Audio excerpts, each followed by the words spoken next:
Est-ce que vous vous souvenez en 1911, quand je me surprenais de la multiplication de la durée des films? Je pensais que c'était une anomalie, car l'année 1912 était un peu plus calme à ce niveau-là. Bon en 1913, les cinéastes ont encore une fois complètement pété les plombs.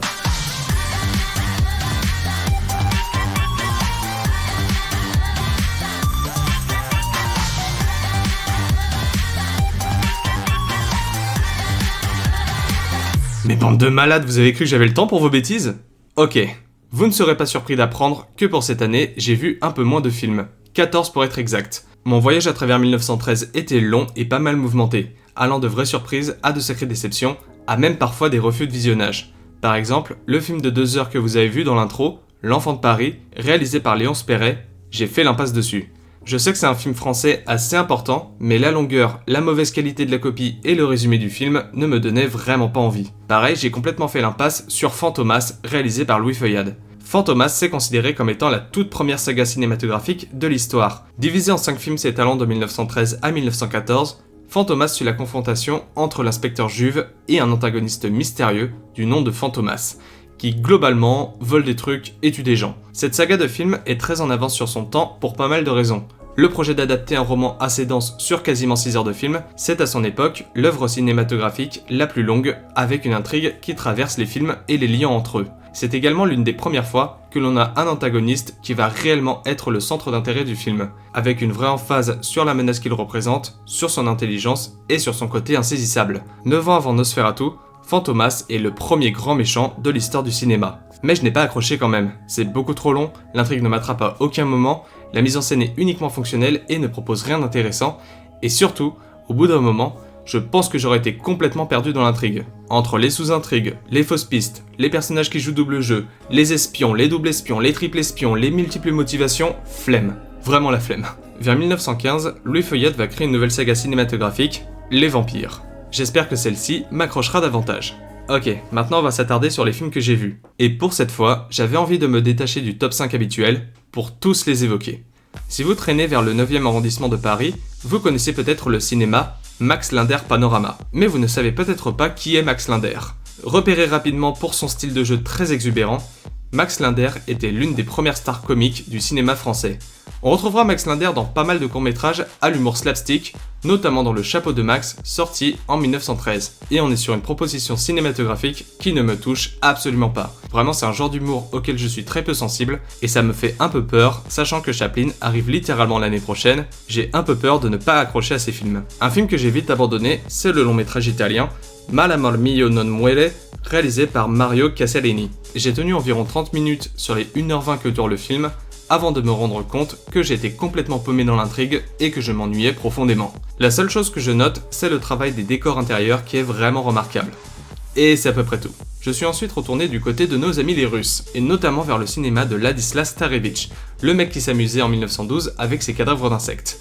En 1913, il nous propose le film The Night Before Christmas, film dans une qualité angoissante. Disons que la volonté esthétique du film se marie très bien avec cette qualité médiocre pour créer une atmosphère qui met mal à l'aise. Les décors extérieurs sont très stylisés, construits avec la volonté d'immerger le spectateur dans un univers de contes et de merveilleux. J'aime aussi beaucoup le design du monstre. Si le but était d'être angoissant pour les gosses, c'est particulièrement réussi. Malheureusement, le film est beaucoup trop long et je ne m'investis à aucun moment dans le scénario. Traffic in Souls, réalisé par George Loan Tucker, est à son époque le plus gros budget du cinéma américain. Un film policier et d'enquête de quasiment 1h30 où je confonds tous les personnages entre eux, où j'ai beaucoup de mal à suivre l'enquête de police et où je me suis uniquement intéressé au climax du film. Il y a un travail sur le montage pour rendre les échanges de coups de feu dynamiques et divertissants, le découpage est plutôt bien maîtrisé pour créer de la tension lors de l'intervention. C'est pas mal, mais c'est 10 minutes dans un film qui fait quasiment 1h30. Qu'est-ce que j'ai vu d'autre? The Mothering Earth de David Wark Griffiths.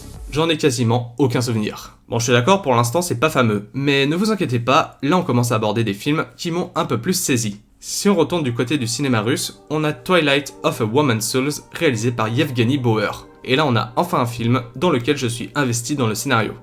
On va y suivre une femme qui s'ennuie dans son statut d'aristocrate et qui va décider de travailler pour des associations de charité.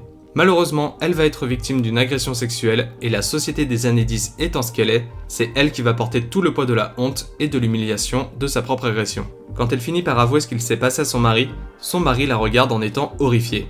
Vraiment, ce regard m'a provoqué un fort sentiment d'injustice qu'il est très logique de ressentir en 2025. Mais en 1913, le regard que portait la société envers les victimes de ce genre d'agression est complètement différent, et ce film est un vrai geste politique fort de la part de son cinéaste. En plus, il y a une vraie maîtrise pour transmettre les émotions via l'image, il y a un traitement réfléchi de la lumière, une composition des plans et même un travelling pour marquer l'isolement du personnage dans son milieu social, et aussi un travail sur les environnements urbains pour marquer l'insalubrité, la précarité et créer un sentiment de danger. C'est pas mal. Le problème encore une fois, c'est que le film est trop long. Sur les 48 minutes que dure le film, je pense qu'il y a vraiment moyen de le raccourcir en 30 minutes, et je ne vous cache pas qu'il y a pas mal de séquences qui m'ennuient profondément. J'ai ensuite vu Quo Vadis, réalisé par Enrico Guazzoni. Je n'ai évidemment rien compris au film, mais il y a certains plans qui m'ont marqué. Des plans sur des grandes fêtes antiques qui ont beaucoup d'ampleur, et une scène dans un colisée assez impressionnante, où l'on montre une foule de personnes se faire dévorer par les lions. Quand on sait que ces bestioles sont pas mal imprévisibles, je me demande vraiment comment il n'y a pas eu d'accident pendant le tournage, et ça me met tout de suite en tension. On a également une représentation du grand incendie de Rome. Très ambitieux, mais très bien fait. Pas aussi impressionnant que la Caduta di Troia, mais c'est quand même assez excellent. Le découpage est vraiment dynamique, nous offrant aucune respiration, l'image tout en rouge et noir est magnifique, on a des plans sur la foule qui essaye de fuir un vrai feu et c'est particulièrement bien fait.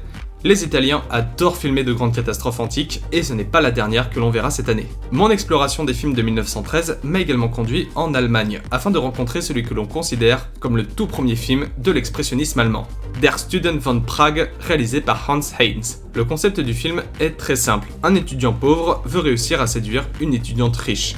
Pour ce faire, l'étudiant va passer un pacte avec un mystérieux personnage, de l'argent contre son reflet.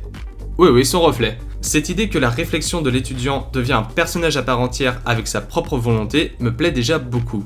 L'expressionnisme allemand est un courant cinématographique que je connais pour l'instant très mal. Pour le décrire de manière très grossière, on a souvent un travail du décor se voulant irréaliste et en accord avec la psyché des personnages, des récits mêlant horreur et fantastique, des angles de caméra très réfléchis, parfois déstabilisants en jouant avec les perspectives, des personnages archétypaux avec un design et une manière de les filmer très marqués. Dans Der Student von Prague, on n'a pas encore les environnements bizarres ou les angles de caméra incongrus. En revanche, cette espèce de sorcier, qui me rappelle d'ailleurs beaucoup le professeur Caligari, est immédiatement identifiable. Son jeu est très exubérant, son allure est vraiment étrange et il te marque vraiment pendant tout le film. Le personnage du double est génial d'étrangeté. On n'a aucune idée de ses intentions, il apparaît quand on ne s'y attend pas et surtout avec cette allure fantomatique, comme s'il ne faisait pas vraiment partie de notre monde. Il dégage vraiment une sensation de malaise, et lui pour le coup ne montre aucune exubérance, comme s'il était complètement vide d'émotion. Der Student von Prague, c'est une première approche avec l'expressionnisme allemand qui me plaît beaucoup, et j'ai hâte d'en découvrir plus. The House of Darkness, réalisé par Griffiths, est l'une des représentations des troubles mentaux les plus modernes que j'ai pu voir dans le cinéma de cette époque. On y suit un homme qui est sujet à de violentes crises psychotiques, le poussant à avoir un comportement violent. La seule chose qui peut le calmer, ce sont les airs de piano de l'infirmière. Le film est très cool grâce à un très bon jeu d'acteur et un très bon rythme de montage. Le psychotique passe d'angoissant à touchant dans une très belle scène de reconstruction mentale. Une scène d'ailleurs qui ressemble beaucoup à une autre bien meilleure que l'on traitera plus tard. C'est un très bon Griffiths, mais je n'ai pas grand chose de plus à en dire. On arrive au top 5, et pour les deux entrées qui vont suivre, j'ai triché. Les deux prochains films que je vais traiter sont très longs et ont des intrigues qui ne m'accrochent absolument pas. En revanche, ces deux films ont chacun une scène absolument spectaculaire qui, elle, vaut vraiment le détour. Je me suis donc auto-persuadé que ces deux métrages étaient des courts-métrages catastrophes de 15-20 minutes, et l'expérience de visionnage a donc été bien meilleure. Le premier d'entre eux, c'est Glee Ultimate Journey dit Pompeii, ou en français, Le dernier jour de Pompéi. Si ça vous dit quelque chose, c'est normal. Réalisé par Eutelio Rodolfi, ce film est la deuxième adaptation cinématographique du roman du même nom, et on a traité la première en 1908. Vous l'aurez compris, ce qui m'intéresse dans ce film, c'est comment en 1913, tu arrives à représenter une éruption volcanique qui détruit une ville. Le film de 1908 le faisait déjà très bien, avec notamment l'un des plans les plus cauchemardesques de la décennie 0. 5 ans plus tard, l'Italie a beaucoup plus de moyens et beaucoup plus de savoir-faire. Vous ne serez donc pas surpris de savoir que la scène d'éruption est beaucoup plus cool. Déjà, quelque chose que l'on n'avait pas dans la version de 1908, ce sont les plans sur le volcan en train d'exploser. C'est absolument magnifique. Je n'ai aucune idée de comment ils ont eu ces images, mais je crois que ça fait partie des plans les plus impressionnants du cinéma de cette époque. La colorimétrie tout en rouge et noir donne une ambiance de fin du monde à la catastrophe. Du côté des humains, la panique n'arrive pas tout de suite, on a d'abord un super combat dans un colisée. Dans un premier temps, une mêlée générale très bien chorégraphiée, puis un duel avec des armes assez originales. Épée et bouclier contre trident et filet de pêche. Le duel est plutôt bien chorégraphié également, avec les 4 armes intelligemment utilisées. Ça manque d'engagement sur les coups, mais je pense que c'est ce qu'il se fait de mieux à l'époque concernant les combats au corps à corps. Puis les habitants commencent à se rendre compte de l'éruption, et là, la panique commence. La scène est plus longue que dans le film de 1908, assez pour bien montrer le chaos qui s'ensuit. Ça court dans tous les sens, tout le monde est à la fois perdu et impuissant, on essaye de sauver ce qui peut être sauvé, et il n'y a plus aucune distinction de classe. Militaires, nobles et gens du commun deviennent égaux face à l'éruption. La fumée bloque complètement la vue et ça permet de mettre en scène une très jolie idée. Quand tout le monde devient aveugle, celle qui a été aveugle toute sa vie devient celle qui voit le mieux. L'ampleur de la scène est dingue, c'était ma scène de grande catastrophe préférée, jusqu'à ce qu'on arrive au film suivant. Car en effet, juste après avoir vu Les Derniers Jours de Pompéi, je suis allé voir le film Atlantis, réalisé par Auguste Blom. Atlantis, c'est le premier film à gros budget du cinéma danois. Le premier à avoir une vraie reconnaissance internationale. Comme pour Les Derniers Jours de Pompéi, Atlantis, c'est un grand drame romantique avec une scène de grande catastrophe. Cette scène de grande catastrophe est le naufrage d'un paquebot, très inspiré du naufrage du Titanic, survenu un an plus tôt. Et cette scène de naufrage, c'est la meilleure scène de grande ampleur que j'ai pu voir depuis le début de l'émission. La scène est véritablement claustrophobique, et le niveau de chaos et de panique n'est plus du tout le même. Là où l'enjeu des habitants de Pompéi était de courir tout droit pour échapper à l'éruption, à bord du Roland, il faut réussir à monter de force dans un canot de sauvetage. De force, car il n'y en a clairement pas pour tout le monde. En plus de devoir échapper à la montée de l'eau, il va falloir se battre contre les autres pour espérer survivre. L'intégralité de la scène a été tournée en studio, et honnêtement, tout ce qui concerne le bateau est vraiment crédible. Parfois il y a quelques problèmes dans la chronologie du naufrage, mais vraiment pas grand chose qui me sort de la scène. On a tout le décor qui va se mettre en mouvement, des dizaines de personnes qui vont se bousculer et se taper dessus dans les couloirs du bateau, des gens qui vont tenter leur chance en sautant de 10 mètres de haut dans l'océan, des grands mouvements de panique sur le pont du bateau, un bateau d'ailleurs qui semble avoir été construit à taille réelle, nous faisant réaliser l'ampleur du désastre dans certains plans. La caméra va se mettre à la hauteur des personnages, permettant de capter plein de détails que tu ne peux pas écrire dans le scénario, et rendant également palpable tout ce qui se passe. Puis l'eau commence à monter de partout, envahissant les chambres, les couloirs, les machineries, avec des ouvriers qui continueront le travail quoi qu'il en coûte.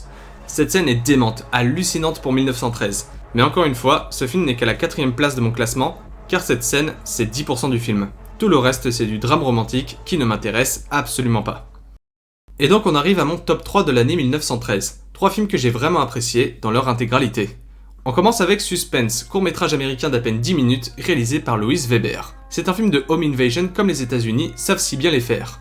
Suspense, c'est 10 minutes de pure inventivité. Un film assez expérimental où la caméra va tester beaucoup d'angles rarement utilisés. En moins de 2 minutes, on a un plan subjectif via le trou d'une serrure, un top shot faisant comprendre que le personnage est vulnérable et observé, ainsi qu'un double split screen montrant à la fois la conversation téléphonique entre les deux protagonistes, ainsi que l'antagoniste qui les écoute. Le film est hyper ludique à suivre car il me donne beaucoup d'impressions de jamais vu, tout en faisant grimper le suspense. Vers la fin du premier tiers, on a ce plan que je trouve très bien rythmé et composé, avec ce personnage qui émerge et qui contraste complètement avec tout le reste de l'image. Même sans le contexte du film, on comprend qu'il n'a rien à faire là. Ensuite, on a un vrai top shot avec une caméra complètement à la verticale, créant un jeu de regard avec la personne du premier étage. On a de nouveau un split screen où l'on capte à la fois la progression de l'antagoniste dans la maison, ainsi que la réaction de la femme qui occupe les lieux et du mari qui se rend compte du problème.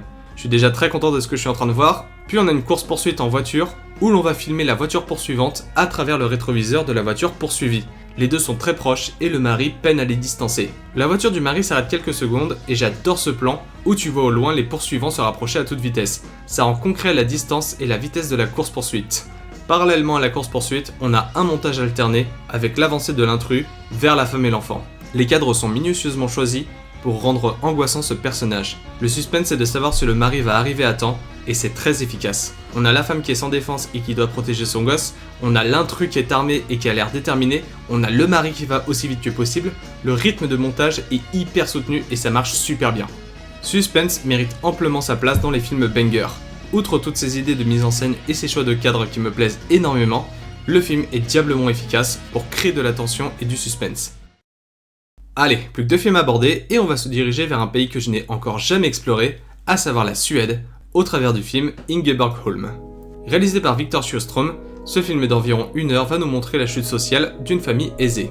Ingeborgholm, la mère de famille, va tout perdre. Son mari, son foyer, la garde de ses enfants, ses richesses, son statut social et sa santé mentale. Déjà, il est considéré comme l'un des premiers grands drames sociaux européens avec une durée de long métrage. Le film est réalisé par un tout jeune Victor Sjöström, l'un des réalisateurs suédois les plus importants des années 10 et des années 20.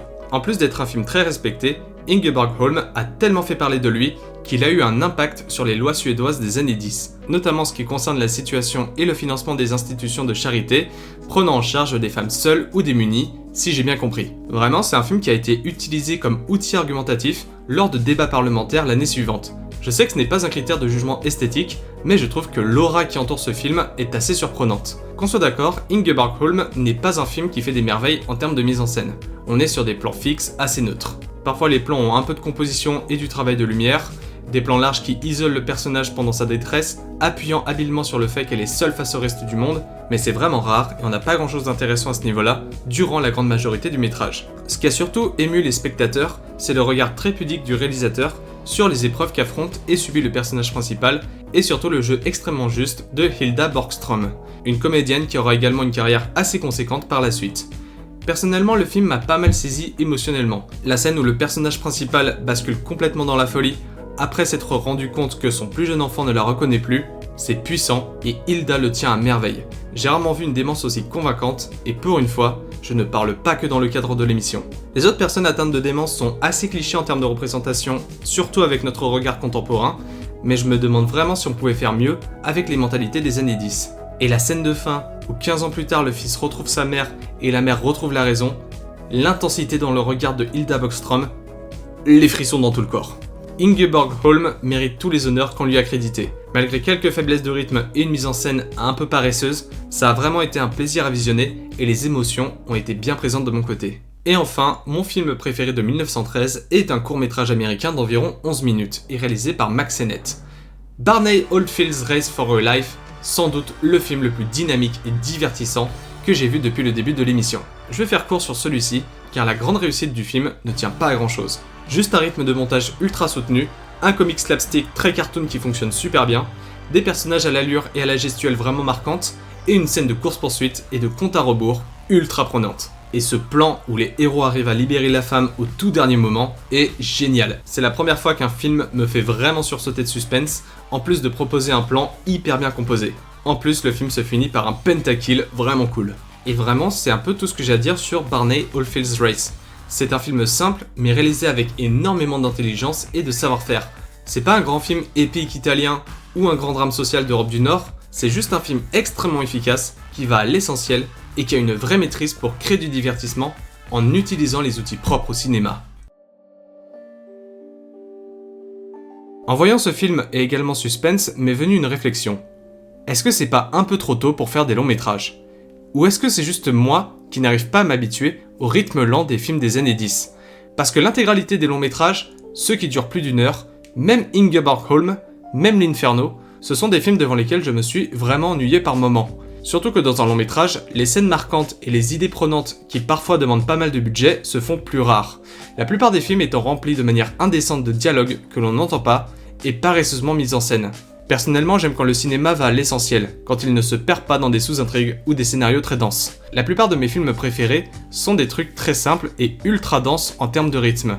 Un scénario complexe, des trajectoires de personnages avec une grande profondeur ou des messages forts et engagés sont des aspects du cinéma que je ne considère pas comme des qualités en soi. Moi, ce qui m'intéresse, c'est si le film arrive à me communiquer toutes les émotions écrites sur le papier via les techniques propres au cinéma. Et je considère l'amusement comme une émotion tout aussi noble que les autres. C'est pour ça que je vais, pour les prochains épisodes, me tourner plus vers des courts ou des moyens métrages.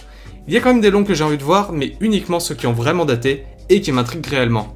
1913, c'est pour moi une année en demi-teinte, avec pas mal de déceptions de la part de certains films dont j'attendais beaucoup. Il y a quand même pas mal de moments et d'idées de cinéma qui m'ont beaucoup plu et marqué, mais je me suis vraiment ennuyé la plupart du temps. J'espère que pour l'année 1914, je vais être meilleur concernant ma sélection de films. En attendant, je vous souhaite une bonne journée.